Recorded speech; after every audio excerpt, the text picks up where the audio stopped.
guess there's a little bit more in terms of context to think about that some of the participants were interested in.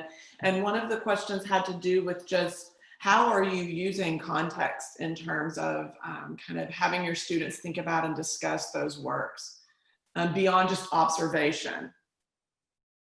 Some things that I have found very useful would be to actually for the students to respond in little journal entries. They can do blog posts or anything that that might be suitable. But basically, when they first read something, to respond to them. To think about what might be puzzling to them, what kind of information they might need to have in order to understand certain contexts. So that becomes almost like thinking ahead, preparing for class discussion. And it's especially helpful for students who are a little hesitant about sharing their thoughts and ideas and questions. We all have them. I think I was one of them when I was younger. And in school, but basically thinking through what resonated with them in a particular story, what confused them, what puzzled them. And that way, when they come to class, they've already written about it, they've already thought about it, and they're able to ask these questions and participate in class discussion better. And one of the things that I do actually tell my students is to be careful of the glossary. I remember I taught Salman Rushdie's story, The Quarter, which is actually included, I believe, in the Norton anthology, one of the Norton anthologies. And we were talking about this story, and the glossary, there was a mistake in the glossary. The word Aya, which Salman Rushdie had used, was glossed incorrectly in the anthology. So that led to some discussion. How do we trust a glossary completely? How do we find out whether this is correct? What are some resources that you can use?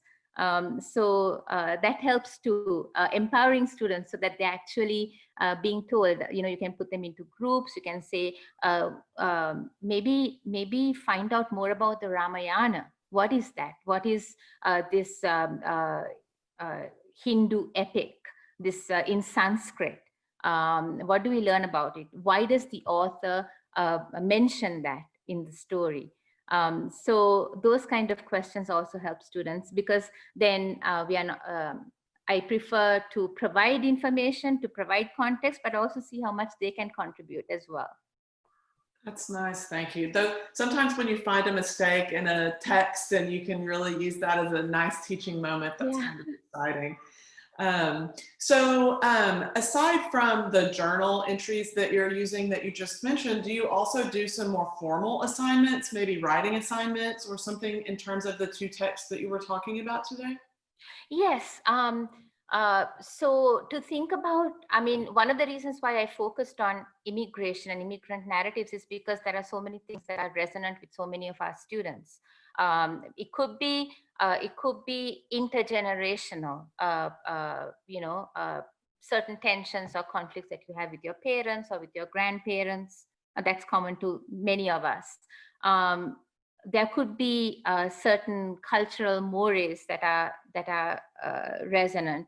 How do you fit in? How do you fit into a new place, in a new environment? So those are prompts that I can give my students to write about. And that helps quite a bit. Other things that I would ask them to write about would be maybe think about other people's perspectives. So for example, right from the perspective of the daughter-in-law, at the beginning, the daughter-in-law seems to be much maligned by Mrs. Dutta, at least mentally. She doesn't voice a criticism, but you can tell that she's looking at her daughter-in-law with a critical eye. And then she begins to appreciate her daughter-in-law and the kind of negotiations that she has made in order to assimilate to life in the United States as an immigrant. So then one thing that we could tell your students is write from the perspective of the daughter-in-law. or from the grandchildren, right? Because Mrs. Dutta is also slightly critical of the grandchildren, even though she loves them.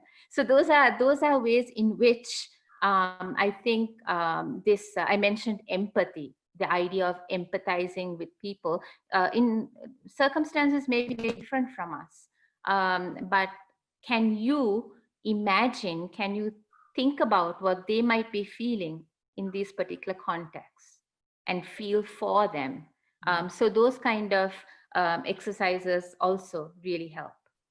I think that idea of empathy is really great. And it's such a skill that students need, especially for teachers who are possibly working in a school that has, quite a lot of immigrant students or students from different parts of the world. So the question really is, would you say that racism and poverty has also really kind of forced migration to parts of town due to gentrification, and also forced away immigrants from areas or forced immigrants into areas where they possibly don't feel welcome, even in the same city or state? How do you Yes, feel that role? I think so.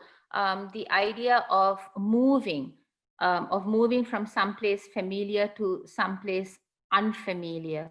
And this is something, uh, and bringing in works, both fiction and non-fiction, that people are speaking about. So for example, Michelle Obama, the former First Lady, has her famous memoir called Becoming.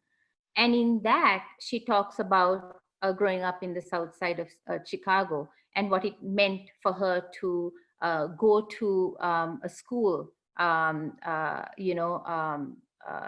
that was in a different area that took 2 hours by bus to get to, and the experiences that she had there, or when she moved to Princeton to go to college and what she had to get used to there. So I think, I mean, this question of movement, it can be from one continent or one country to another, but it could also be from one area to another, from one particular location to another, and becoming, dealing with um, less than positive treatment.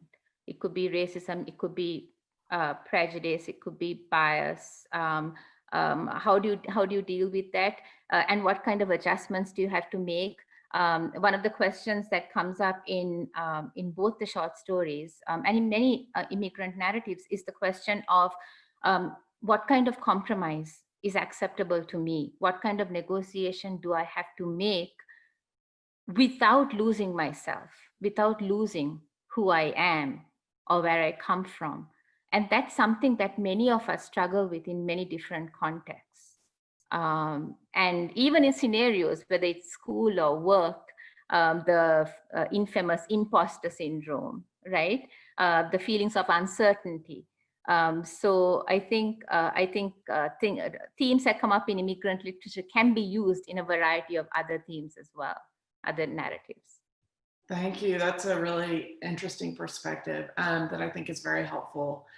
So if you're in a classroom where possibly your students might have strong feelings about the immigrants that you're dealing with or that you're reading for that particular day, how do you kind of deal with that, I guess, I don't know, those hesitant feelings where they're maybe looking at literature that has to do with people who have traditionally been labeled as an enemy? Do you have any suggestions for kind of helping students navigate that? That's a really good question. At the beginning of class discussions, one thing, or a class itself, one thing that I mention is that to be sensitive. We are meeting together. We are a community, but you have to be sensitive to what other people choose to share or comment, right? And it goes both ways. So that's something that I say right at the beginning, and that I try to remind my students.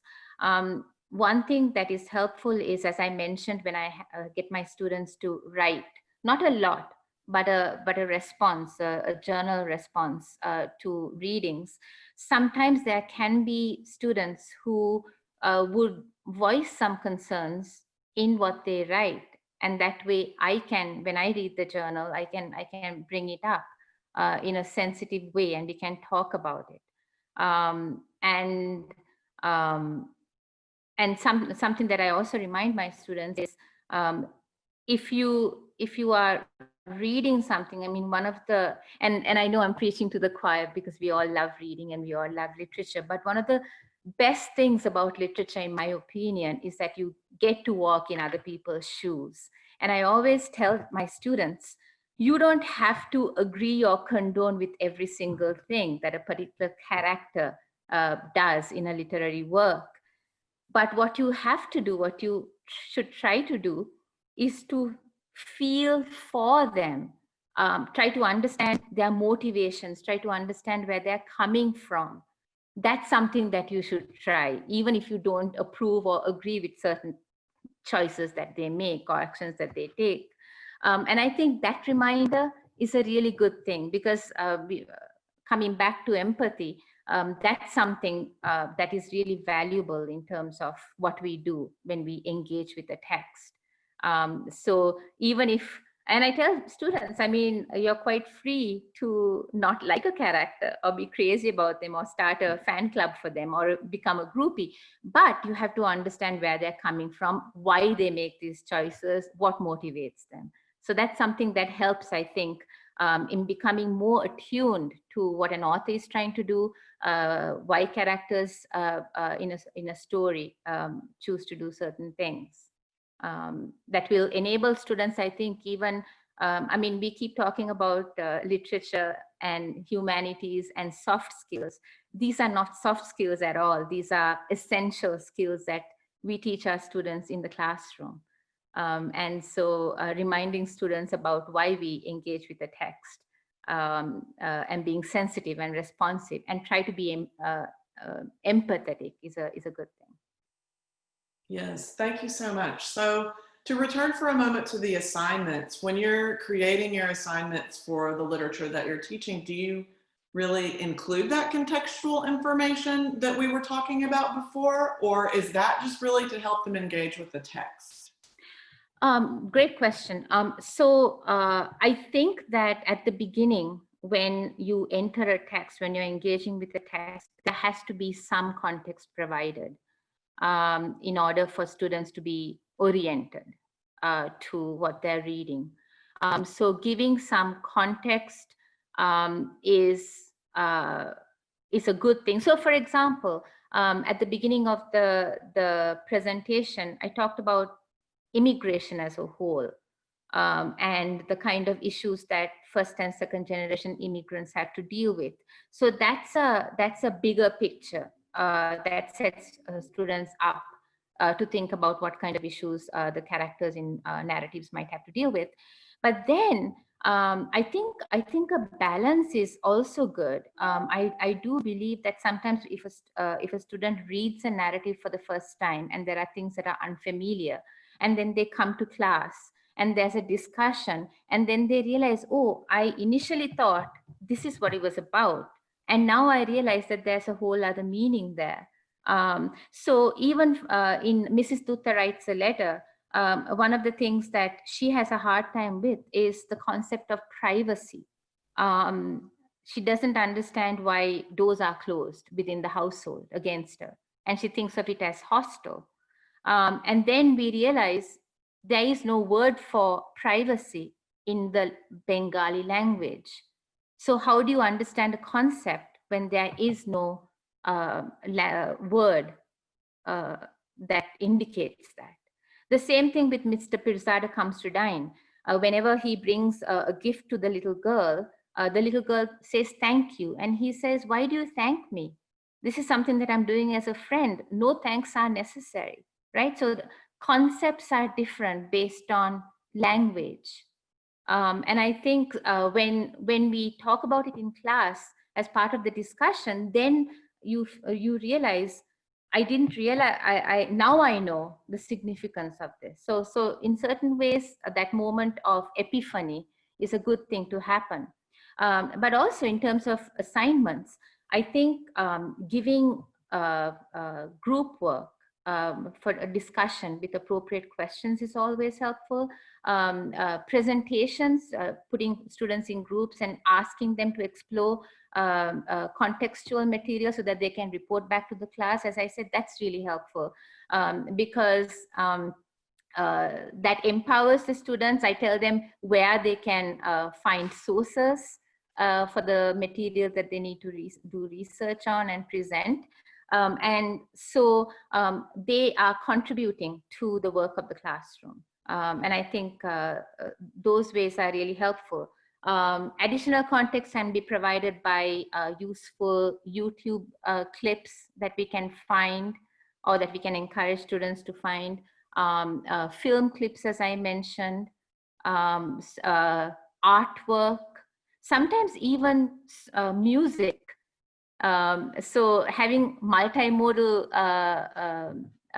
components, I think, can be very helpful as well. Thank you so much. In thinking about Harun and the Sea of Stories by Salman Rushdie, if you were going to teach that to a 7th grade class, how might you suggest introducing the novel as it deals with such differing culture, especially if you're in a classroom that's mostly Midwest children, and they might need, you know, some more help kind of understanding some of those concepts. Do you have any ideas for interesting activities that you could suggest that might aid in their comprehension? Harun and the Sea of Stories was written by Salman Rushdie when his child was born, and it was a collection of stories with fairy tale elements.